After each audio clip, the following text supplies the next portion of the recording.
तो थोड़ा सा वक्त आपको देना पड़ेगा, हम भी आपके लिए वक्त दे रहे हैं, आप भी दीजिए, ठीक है।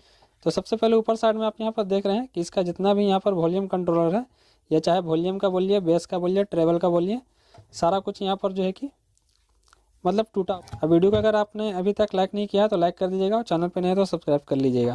तो दोस्तों यहाँ पर जो है कि 4440 बोर्ड है, देखिए ऑडियो यहाँ पर प्ले है। और अभी थोड़ा सा हम यहाँ पर टच करते हैं, सारा हम यूज करने वाले हैं। तो यहाँ पर कितना है, 1 2 3 4 5 6, ठीक है। अभी अगर न्यू है अगर आप, तो यहाँ पर नोब लगाने का तरीका भी आपको बताएंगे किस तरीका से यहाँ पर लगाया जाता है। वायर आपको यहाँ पर याद रखना है कौन सा वायर क्या है, ठीक है। थोड़ा सा यहाँ पर वीडियो को जो है कि फास्ट हम करने वाले हैं, ज़्यादा टाइम यहाँ पर हम नहीं लेंगे, ठीक है। तो सारा यहाँ पर जो है कि हम जोड़ लेते हैं, और जो है कि सारा हमने यहाँ पर चेंज कर लिया है। वीडियो को यहाँ पर थोड़ा सा हमने यहाँ पर फास्ट कर दिया था।